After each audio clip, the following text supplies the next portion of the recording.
வணக்கம் நண்பர்களே, நான் தளவாய் மாடசாமி ஃப்ரம் தென்காசி. நான் ஒன்று சொல்லட்டுமா? மொழியின் பொருட்டு உண்ணாவிரதம் மேற்கொண்டவர்கள் என்று நான் 2 நபர்களை உங்களுக்காக அறிமுகப்படுத்தப் போகிறேன். 1917ஆம் ஆண்டு நடந்த காங்கிரஸ் மாநாட்டில் மொழியின் அடிப்படையில் தனி மாநிலங்கள் உருவாக்கப்பட வேண்டும் என்று பல தலைவர்கள் எடுத்துரைத்தார்கள். திலகரும் கூட அதை விரும்பினார். 1949ஆம் ஆண்டு ஜேவிபி குழு, 48 அல்லது 49ஆம் ஆண்டு ஜேவிபி குழு என்று ஒரு குழு அமைக்கப்பட்டது. ஆனால் 1950ஆம் ஆண்டு வல்லபாய் பட்டேல் அவர்கள் இறந்த பின்பு அந்த மொழிவாரி மாநிலத்தின் கோரிக்கை கொஞ்சம் அடங்கி போயிற்று. ஆனால் காந்திய சீடராக இருந்த பொட்டி ஸ்ரீராமலு, காந்தியடிகளின் கொள்கையிலேயே வளர்ந்தவர். அவர் இளமையிலேயே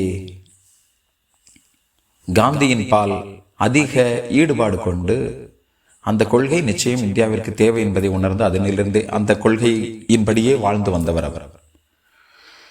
அவர் 1952ஆம் ஆண்டு முதல் 52ஆம் ஆண்டு அக்டோபர் மாதம் முதல் ஒரு உண்ணாவிரதத்தை மேற்கொண்டார். அதற்கு முன்பு சீதாராம் என்பவர் தெலுங்கு பேசக்கூடிய மக்களுக்கு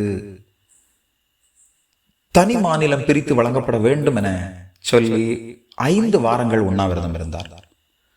அந்த உண்ணாவிரதத்தை ஆச்சாரியா வினோபா பாவே சொன்னதன் அடிப்படையில் அந்த உண்ணாவிரதம் முடித்துக் கொள்ளப்பட்டது. ஆனால் அதன் பின் அந்த உண்ணாவிரதத்தை நான் கையில் எடுக்கிறேன் என சொல்லி பொட்டி ஸ்ரீராமலு உண்ணாவிரதம் இருந்தார். அவர் ஏற்கனவே 2 அல்லது 3 முறை உண்ணாவிரதம் இருந்திருக்கிறார். தாழ்த்தப்பட்டவர்கள் ஆலயத்திற்குள் பிரவேசிக்க வேண்டும் என்பதற்காக அப்போதைய சென்னை மாநிலத்தில் 2 அல்லது 3 முறை உண்ணாவிரதத்தை மேற்கொண்டு 1946ஆம் ஆண்டு அவர் மேற்கொண்ட உண்ணாவிரதத்தை காந்தியடிகள் முடித்து கொள்ள சொன்னதன் அடிப்படையில் அவர் நிறுத்தியிருக்கிறார். ஆக அப்படிப்பட்ட ஒரு சூழ்நிலையில் இருந்து பொட்டி ஸ்ரீராமலு தெலுங்கு பேசக்கூடியவர்களுக்கு தனி மாநிலம் வழங்கப்பட வேண்டும் என்ற கோரிக்கைக்காக உண்ணாவிரதம் இருந்தார். நண்பர்களே, 2 மாதத்தை கடந்த பின்பும் ஜவஹர்லால் நேரு அரசாங்கம் நாம் இப்போதுதான் சேர்ந்திருக்கிறோம், ஆனால் மொழியின் பெயரை சொல்லி பிரிப்பது எந்த விதத்தில் நியாயம் என சொல்லி அதற்கு செவிமடுக்கவில்லை. ஆகவே அவர் தன் இறுதி மூச்சை 1952ஆம் ஆண்டு டிசம்பர் 15ஆம் தேதி விடுவதற்கு முன்பு டிசம்பர் 12ஆம் தேதியே வேறு வழியில்லை, இனி ஆந்திர மாநிலம் உருவாக்கப்படும் என சொல்லி நேரு அவர்கள் உத்தரவிட்டிருந்தார். ஆனால் அன்றைக்கு அரசாணை விடுவிக்கப்பட்டிருந்தால் அவர் உண்ணாவிரதத்தை முடித்திருப்பார். ஆனால் அரசாணை வருவதற்கு தாமதமாயிற்று. இவர்கள் உத்தரவுக்காக நான் காத்திருக்க முடியாது, அரசாணை வந்தால்தான் என் உண்ணாவிரதத்தை முடித்துக் கொள்வேன் என சொன்ன பொட்டி ஸ்ரீராமலு 3 நாட்கள் கழித்து 1952 டிசம்பர் 15ஆம் நாள் தன் உயிரை மாய்த்து கொண்டார்.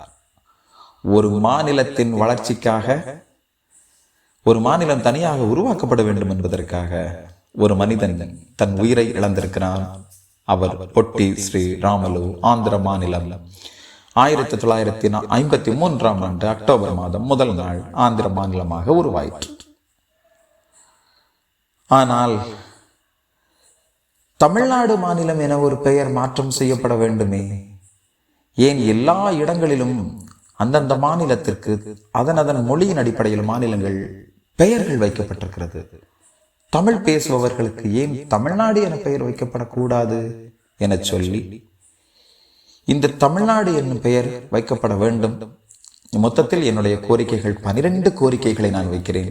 அவற்றில் முதலாவது கோரிக்கை, நான் தமிழ்நாடு என இந்த மண்ணுக்கு பெயர் சூட்டப்பட வேண்டும் என கருதி சூளக்கரை என்னும் இடத்தில் ஒரு ஆசிரமத்தை அமைத்து சின்ன கீற்று ஒன்றில் தன்னுடைய உண்ணாவிரதத்தை தொடங்குகிறார் தமிழ்நாட்டை சார்ந்த தியாகி சங்கரலிங்கனார் அவர்கள். ஆனால் அது ஆள் நடமாட்டம் அதிகமில்லாத பகுதி என்பதால் பல தலைவர்கள் அவரை விருதுநகர் பகுதியில் இருந்து ஒரு அம்மன் கோவிலுக்கு பக்கத்தில் இருக்கக்கூடிய ஒரு சின்ன வீட்டில் அங்கே ஒரு உண்ணாவிரதத்தை அவரை தொடங்க சொல்கிறார்கள். அவர் உண்ணாவிரதத்தை தொடங்குகிறார். ஒரு கயிற்று கட்டிலில் படுத்தபடியே உண்ணாவிரதத்தை தொடங்கி கொண்டே இருக்கிறார், தொடர்ந்து கொண்டே இருக்கிறார். அப்பொழுது நிதியமைச்சராக இருந்தவர் சி. சுப்பிரமணியம் அவர்கள் சொல்கிறார், தமிழ்நாட்டிற்கு தமிழ்நாடு என பெயர் சூட்டப்பட்டு விட்டால் மட்டும் தமிழ் வளர்ந்து விடுமா? தமிழுக்கு ஒரு அங்கீகாரம் கிடைத்து விடுமா? எதற்கு உண்ணாவிரதம் இருக்க வேண்டும் என்று ஒரு விவேகம் இல்லையா என்றெல்லாம் சொல்லி சி. சுப்பிரமணியம் அவர்கள் இந்த கோரிக்கையை நிராகரிக்கிறார். இன்னொன்று, அப்போது மதிப்பிற்குரிய முதல்வராக இருந்தவர் பெருந்தலைவர் காமராஜர் அவர்கள் 1956ஆம் ஆண்டுதான் தியாகி சங்கரலிங்கனார் அவர்கள் உண்ணாவிரதம் இருக்கிறார். அப்போது இருந்த காமராஜர் அவர்களே கூட சொல்கிறார், உங்கள் 12 கோரிக்கைகளில் 10 கோரிக்கைகள் மத்திய அரசாங்கம் சம்பந்தப்பட்டது தமிழ்நாடு. ஆனால் அந்த 10 கோரிக்கைகளை கூட மத்திய அரசாங்கம் நினைத்தால் நிறைவேற்ற முடியும். எங்கள் அரசாங்கம் அதற்கான முயற்சியை எடுக்கும் என சொன்னார். ஆனால் தமிழ்நாட்டிற்கு தமிழ்நாடு என பெயர் மாற்றம் செய்வது பற்றி அவர் எதுவுமே வாய் திறக்கவில்லை. தமிழ்நாடு என பெயர் மாற்றம் செய்யப்பட வேண்டும், அதுதான் என் முதல் கோரிக்கை என்பதில் சங்கரலிங்கனார் அவர்கள் மிக தீவிரமாக இருந்தார். நாளடைவில் அவருடைய உடல் நலிந்து கொண்டே செல்கிறது. அவரை பல தலைவர்கள் தேடி வருகிறார்கள். மரியாதைக்குரிய ஜீவா வந்திருக்கிறார், மாப்போ சிவஞானம் அவர்கள் வந்திருக்கிறார், பேரறிஞர் அண்ணா வந்திருக்கிறார். ஆனால் யார் சொல்லியும் அவர் கேட்கவே இல்லை. ஒரு நாள் 1956ஆம் ஆண்டு இரவு பொழுதில் 4-5 பேர் மட்டுமே அவர் வீட்டில் இருக்கிறார்கள். அவருடைய உடல் மிகுந்த நலிவிற்குள்ளாயிற்று. அப்பொழுது அண்ணா சொல்கிறார், காமராஜர் அவர்களே கூட இதை ஏற்றுக்கொள்ள மாட்டேன் என்கிறாரே, உங்கள் உண்ணாவிரதத்தை முடித்துக் கொள்ளுங்களேன், உங்கள் உடல் மிகுந்த நலிவிற்குள்ளாயிற்றே என்று சொன்ன பொழுது, என் சாவிற்கு பின்னர் தான் அதை ஏற்பார்கள் என்றால் நான் அதற்கும் தயார் என சொன்னார் தியாகி சங்கரலிங்கனார் அவர்கள். ஆனால் 76 நாட்கள் தொடர்ந்து உண்ணாவிரதத்தை மேற்கொண்ட தியாகி சங்கரலிங்கனார் அவர் அந்த வீட்டிலிருந்து மதுரை ராஜாஜி அரசு மருத்துவமனையில் சேர்க்கப்பட்டு மருத்துவர்களால் சிகிச்சைக்கு உட்படுத்தப்பட்ட போதும் கூட மருந்து எதுவும், எனக்கான சிகிச்சைகள் எதுவும் என் உடலில் செலுத்தப்படக்கூடாது என்பதில் மிக தீவிரமாக இருந்து அவரும் உயிர் நீத்தார். அண்ணா அவர்கள் பாராளுமன்றத்தில் இருந்த பொழுது மேற்கு வங்காளத்தை சார்ந்த பூபேஷ் குப்தா என்பவர் தமிழ்நாட்டிற்கு தமிழர்கள் வாழக்கூடிய பகுதி என்பதால் மதராஸ் மாநிலம் என்ற பெயர் மாற்றப்பட்டு தமிழ்நாடு என பெயர் வைக்கப்பட வேண்டும் என சொல்லி மேற்கு வங்காளத்தை சார்ந்த ஒரு எம்பி குரல் கொடுக்கிறார். அதற்கு தமிழ்நாட்டு பகுதியை சார்ந்த வேறு பாராளுமன்ற உறுப்பினர்களால் எதிர்ப்பும் தெரிவிக்கப்படுகிறது. அப்போது பாராளுமன்ற உறுப்பினராக இருந்த அண்ணா அவர்கள் சொல்கிறார், இப்பொழுது இருக்கின்ற ஆட்சி மாறி திராவிட முன்னேற்ற கழகத்தின் ஆட்சி மலரும் பட்சத்தில் நிச்சயம் அப்பகுதிக்கு மதராஸ் மாநிலம் என்ற பெயர் அகற்றப்பட்ட தமிழ்நாடு என பெயர் சூட்டப்படும் என சொல்கிறார்.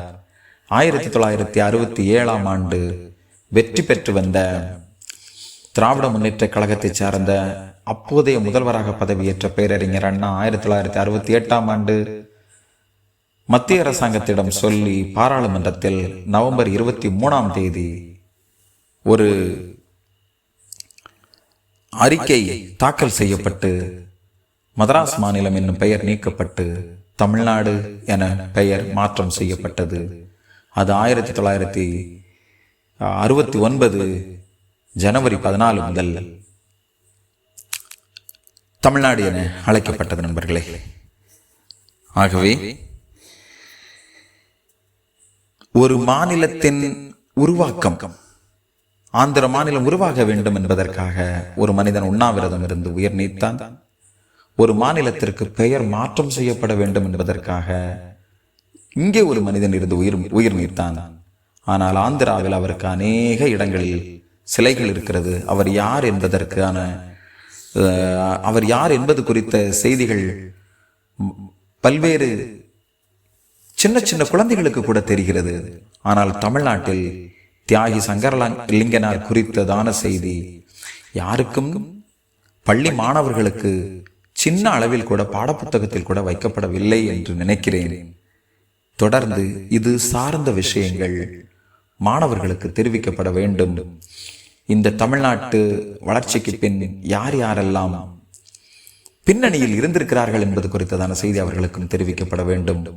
உண்ணாவிரதம் எதையெல்லாம் சாதிக்கும் என்பதற்கு நான் மேற்சொன்ன விஷயங்களும் சான்று. நன்றி நண்பர்களே.